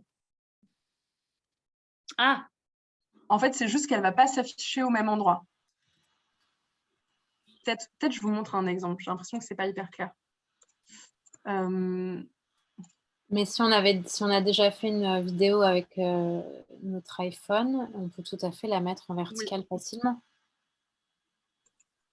Oui, bien sûr. Donc là, par exemple, je suis sur la page du Centre Pompidou. Donc en fait, la différence entre les reels et les vidéos, c'est que les reels vont s'afficher ici, alors que les vidéos vont s'afficher là. Par exemple, si je prends cette vidéo, c'est une vidéo qui est verticale. Donc, je ne vais pas vous la montrer parce qu'elle est un peu chiante, mais c'est une vidéo qui est verticale, qui aurait pu être un format reel dans le sens où elle est verticale, mais en fait, comme elle dure plus de 2 minutes, on ne pouvait pas la poster en tant que reel, donc on l'a postée en tant que vidéo. À l'inverse, là, on a fait une petite vidéo d'exposition qui dure moins d'1 minute, qu'on a vraiment pensé comme un format reel, c'est-à-dire des séquences courtes et très rythmées, avec une musique, là on n'entend pas parce que je l'ai mute, et donc qu'on a posté en tant que reel.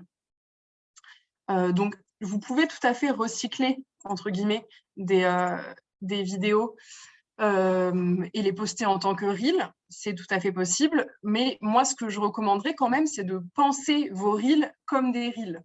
C'est-à-dire au moment où vous filmez, au moment où vous pensez la vidéo, avoir bien ce format en tête, c'est-à-dire faire des séquences qui soient courtes et rythmées. Et donc, typiquement, dans l'atelier, c'est parfait. Vous pouvez montrer tout votre process en images. Ça peut être dans une exposition, c'est un peu moins intéressant, à moins que vous ayez vraiment des œuvres qui se déploient dans l'espace autour desquelles vous pouvez tourner, avec lesquelles vous pouvez jouer, enfin, vous pouvez faire des jeux d'échelle, etc. Mais si par exemple vous avez juste une exposition d'œuvres à vous en 2D qui sont de petits ou moyens formats, ça n'aura pas trop d'intérêt. Est-ce que vous avez des questions sur les reels? Non. D'accord.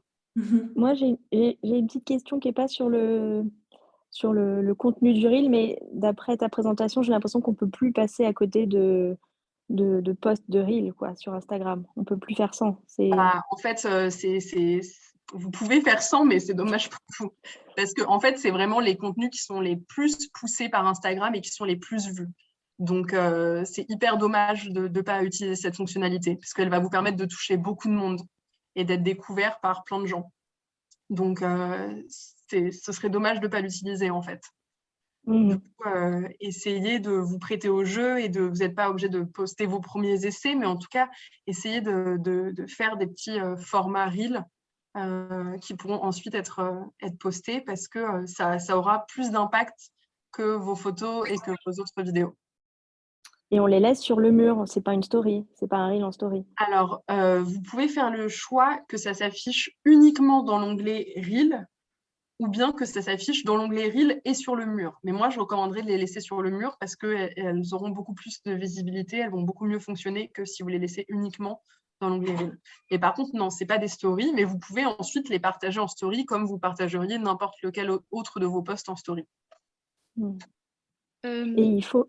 Pardon, excuse-moi, j'ai juste une dernière question. Du coup, il faut quelqu'un derrière pour filmer ou est-ce qu'on peut trouver une installation pour... je sais pas, un support pour iPhone pour s'auto-filmer ou...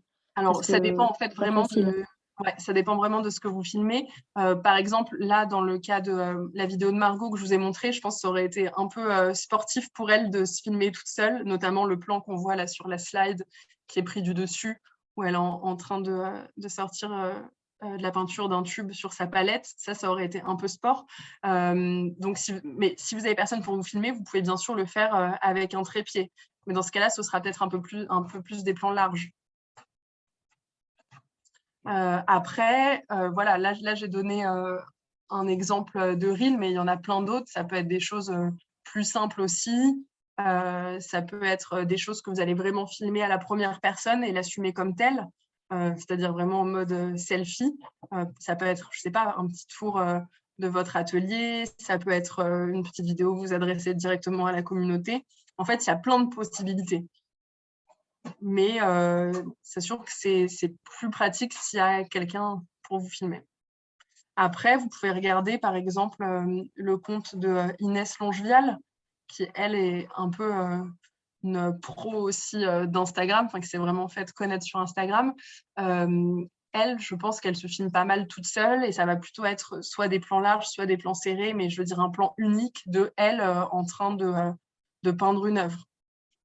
Et en fait, c'est assez simple en termes de réalisation, mais super efficace. Il y a aussi, plutôt que le trépied, il y a des petits, moi ce que j'appelle un bras, c'est un élément articulé qui se fixe sur une table, ça coûte 30 €. Et c'est hyper maniable dans tous les sens et ça permet d'avoir l'appareil photo au-dessus des mains et on peut travailler en même temps.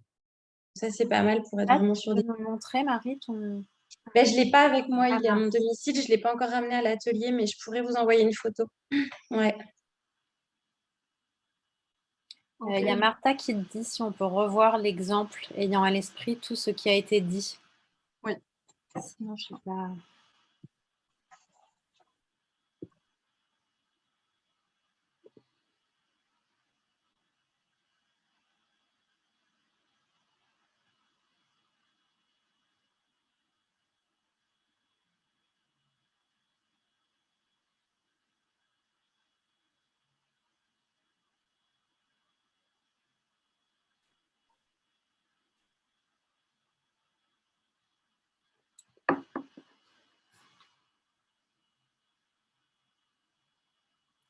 toute façon, vous pouvez le retrouver sur mon compte Instagram aussi.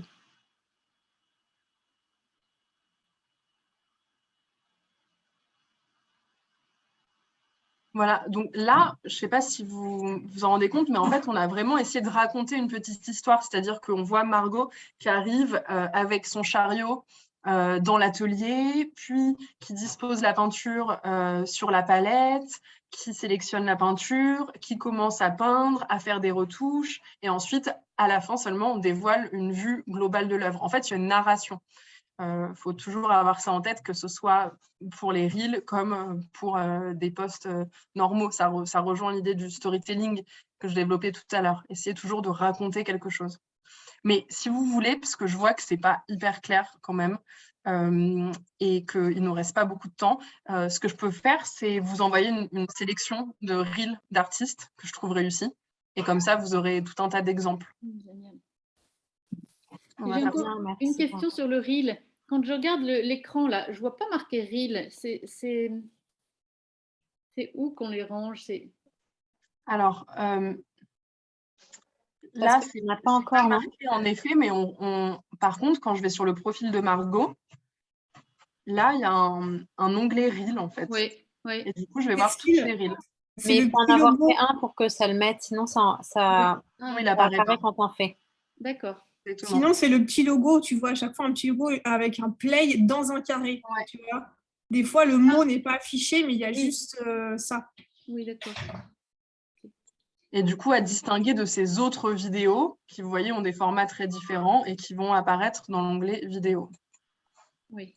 Mais ces Reels apparaissent aussi sur le feed si elles le souhaitent. Voilà, là, par exemple, sur le feed, on voit qu'ici, il y a 3 Reels parce qu'il y a ce petit logo en haut à droite.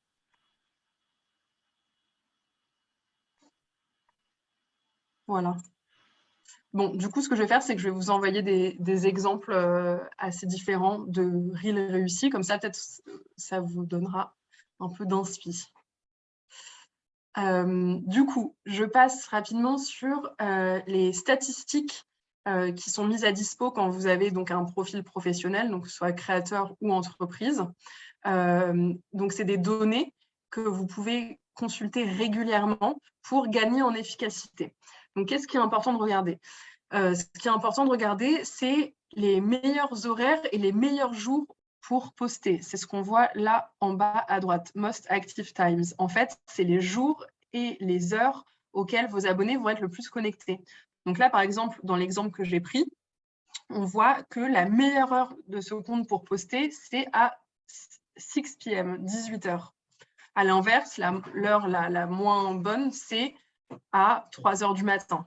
En fait, ça relève quand même globalement du bon sens quand même.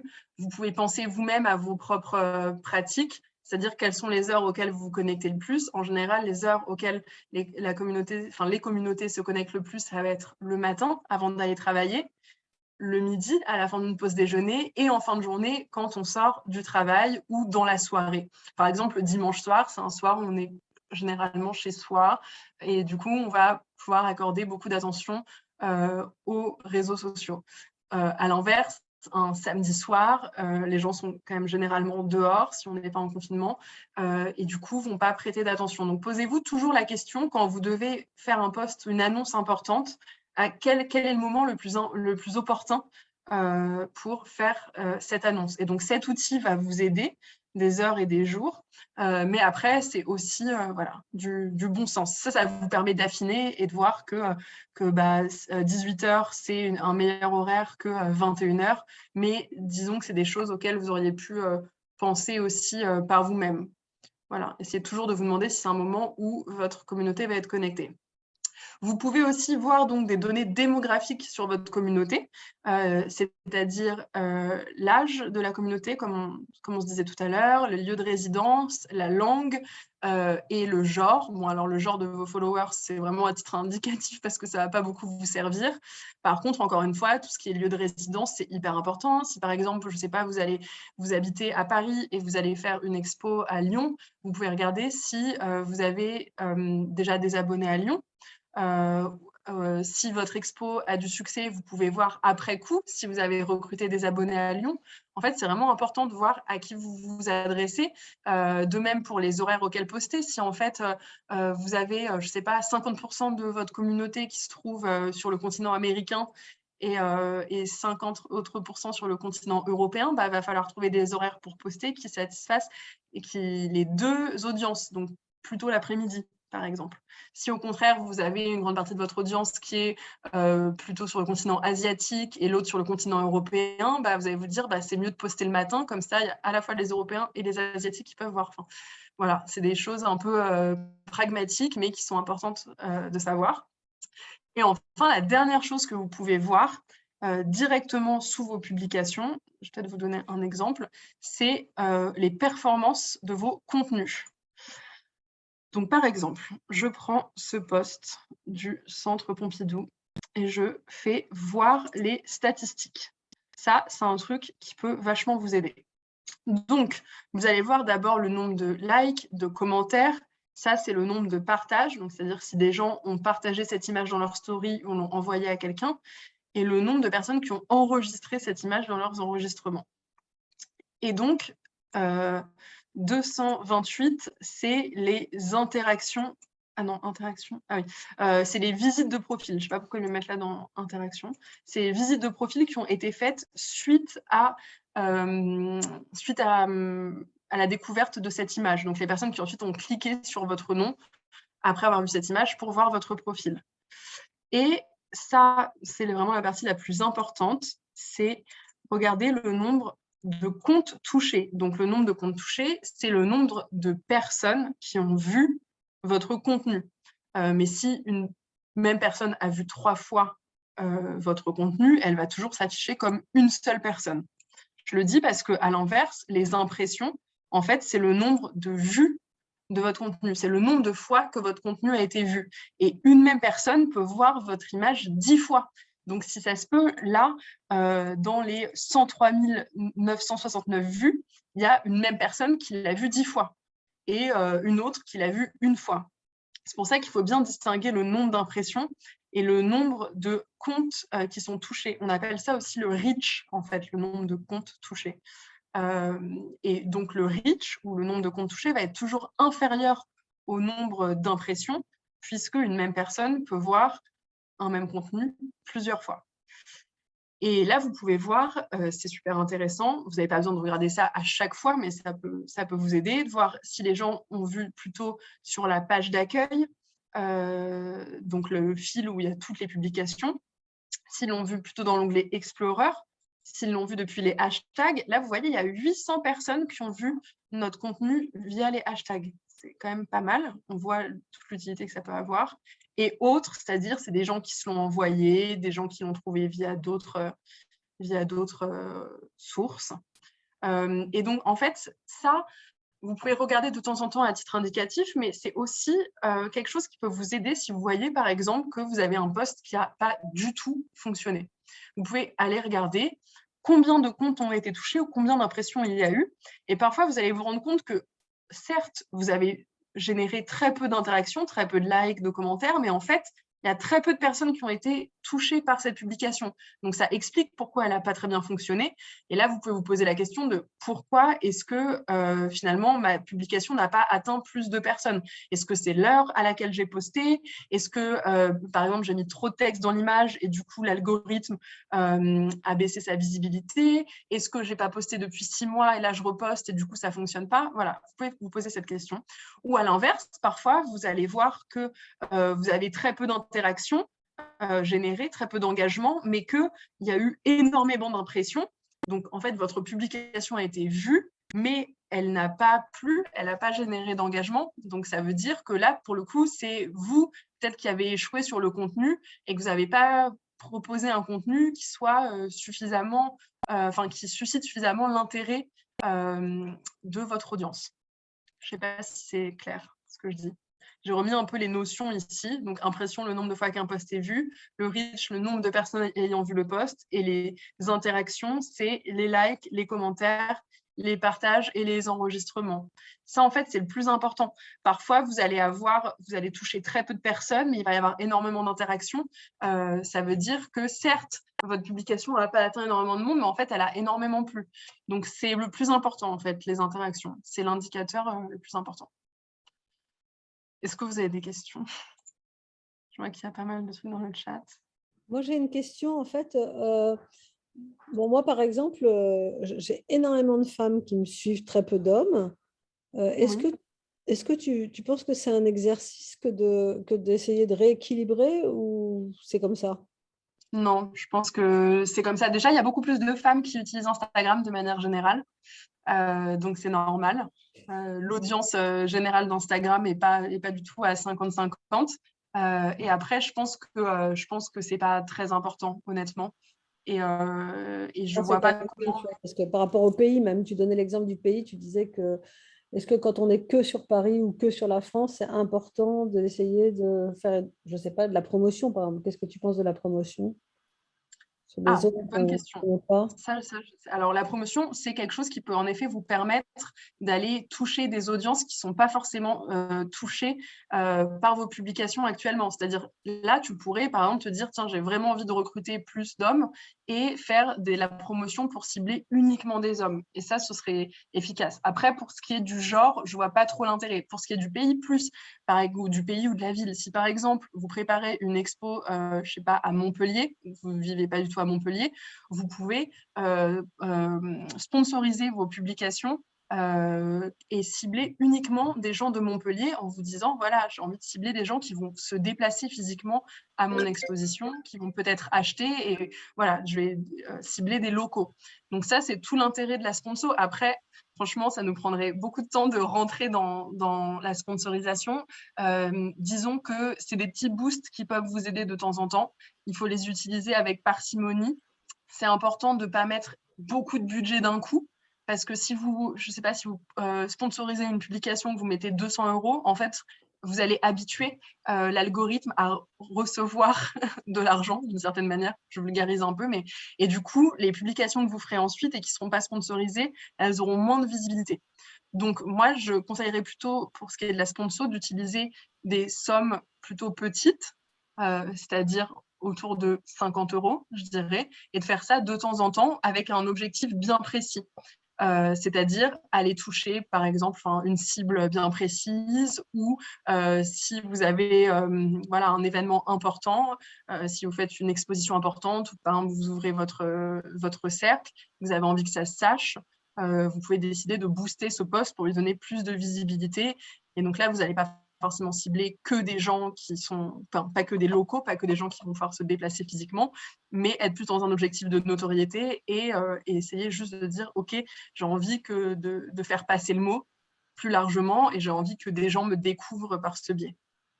Mais la sponsor, franchement, c'est tout un...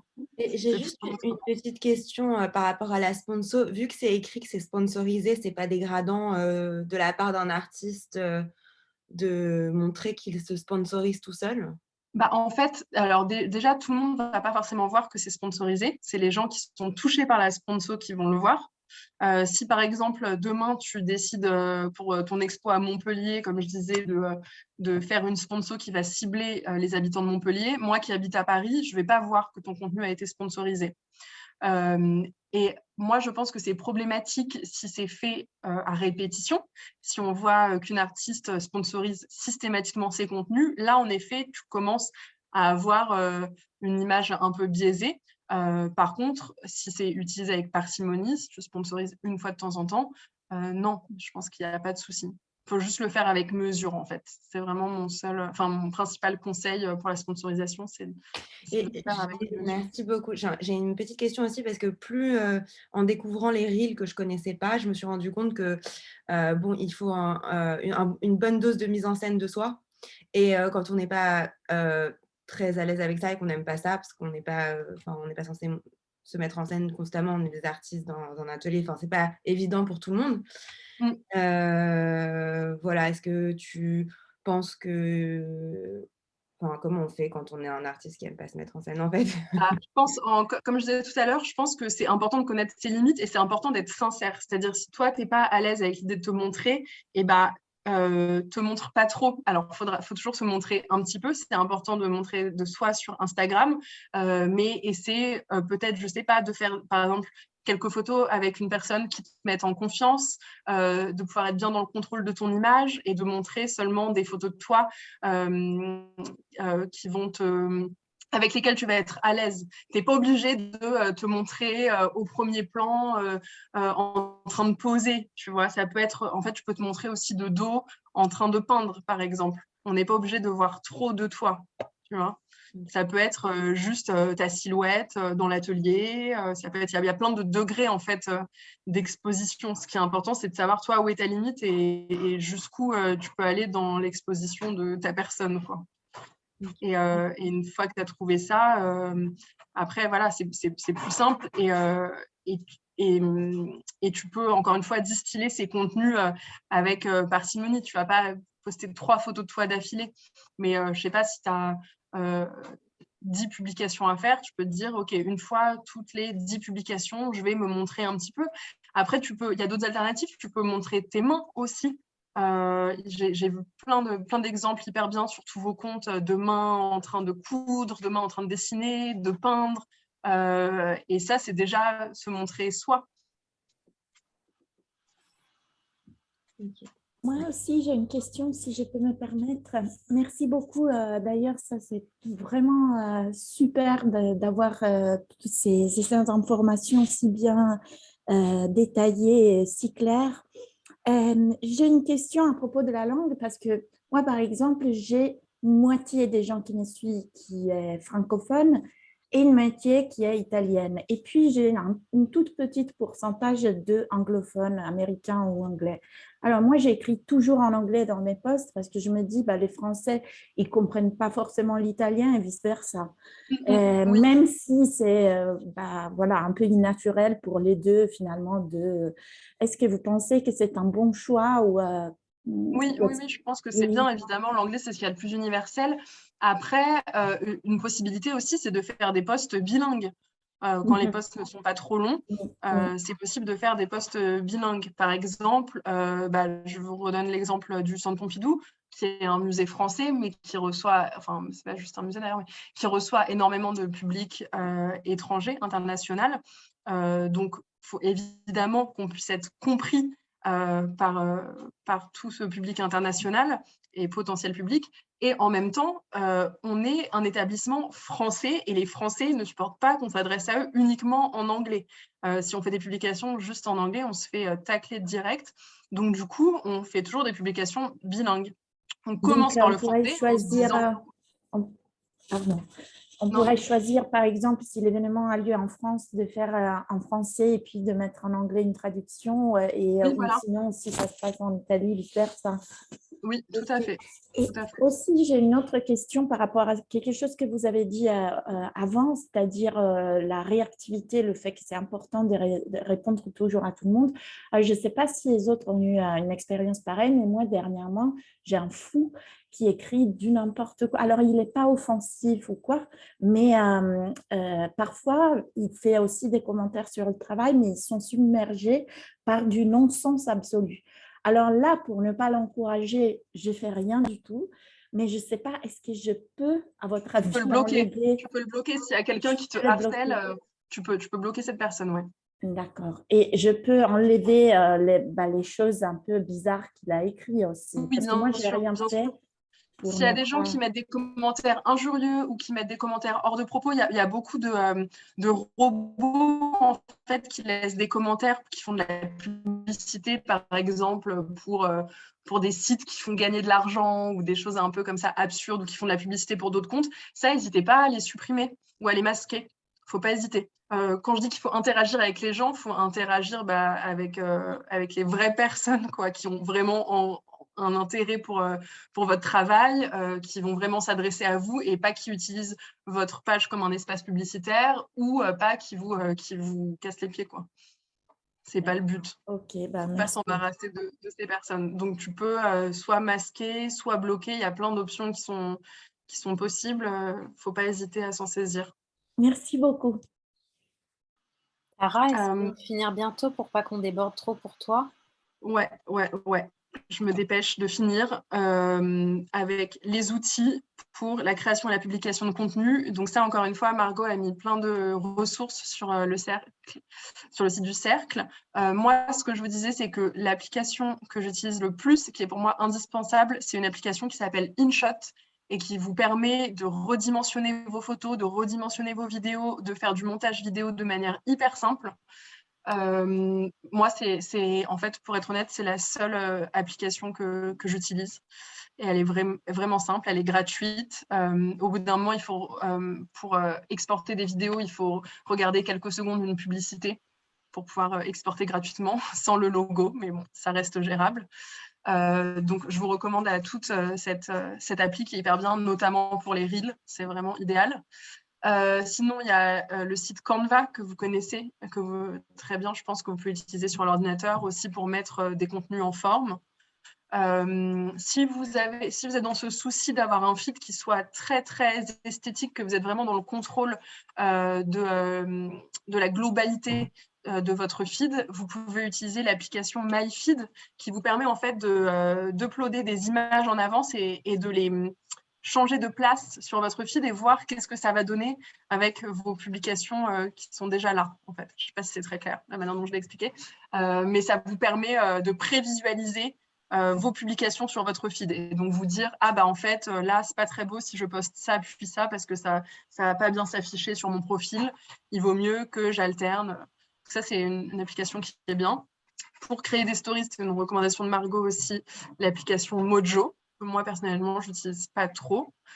Et pour publier du contenu, donc ça, c'est-à-dire si vous voulez programmer des posts, hein, parce que vous savez qu'à tel moment, vous devez poster quelque chose, mais que vous ne serez pas disponible, le mieux, c'est d'utiliser l'outil Creator Studio, qui est disponible depuis Facebook, mais qui permet de poster à la fois sur Facebook et sur Instagram. C'est le mieux. Pourquoi? Parce que c'est l'outil développé par Instagram, donc c'est celui qui fonctionnera le mieux, forcément. Mais il n'a pas toujours existé. Donc avant, on se débrouille avec d'autres applications, notamment l'application Lighter, qui est très bien aussi pour programmer. Voilà, encore une fois, la programmation de posts en amont, c'est à utiliser si vous êtes vraiment dans l'impossibilité de poster. Sinon, s'il n'y a pas une nécessité à poster à une heure précise, c'est quand même mieux de le faire à la main parce que vous pouvez complètement contrôler. Vous pouvez vous rendre compte si finalement votre image ne s'affiche pas bien, si finalement vous avez fait une faute d'orthographe dans votre texte et vous pouvez modifier sur le coup.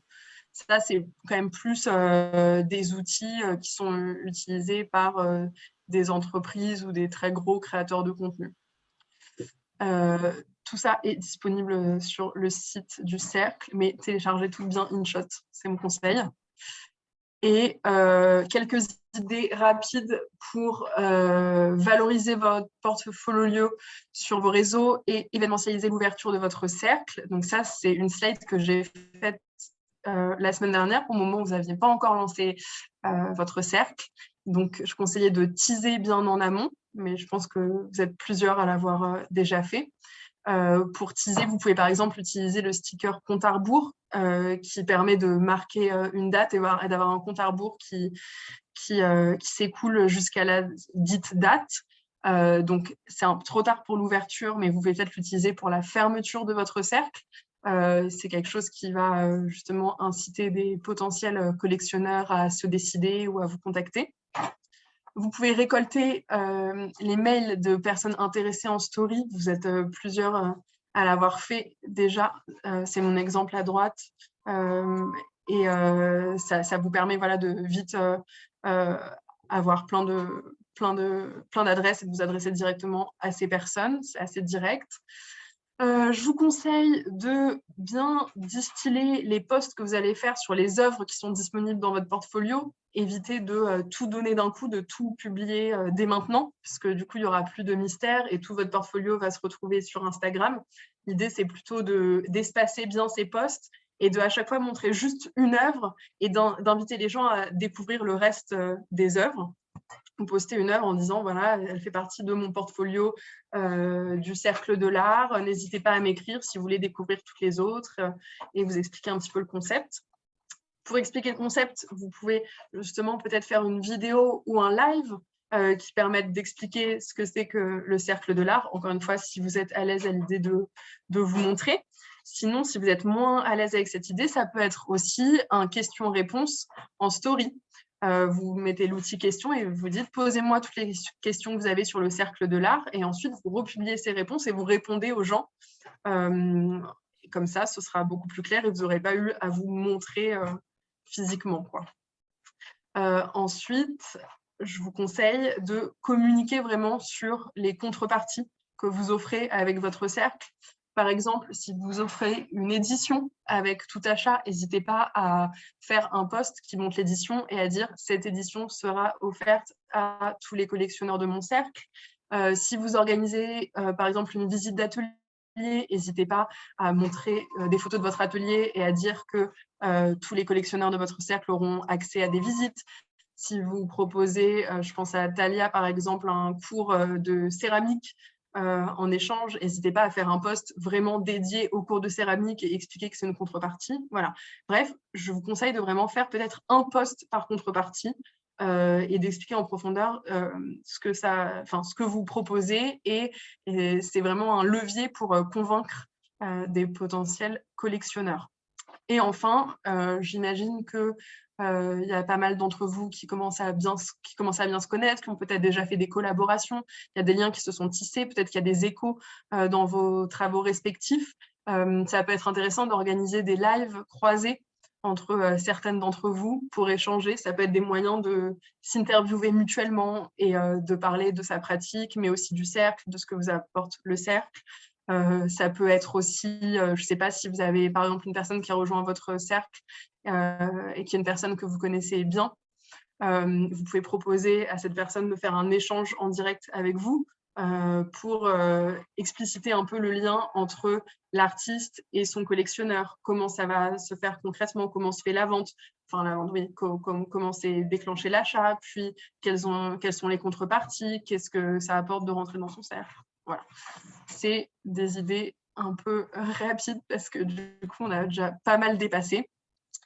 Je ne sais pas si vous avez des questions pour finir.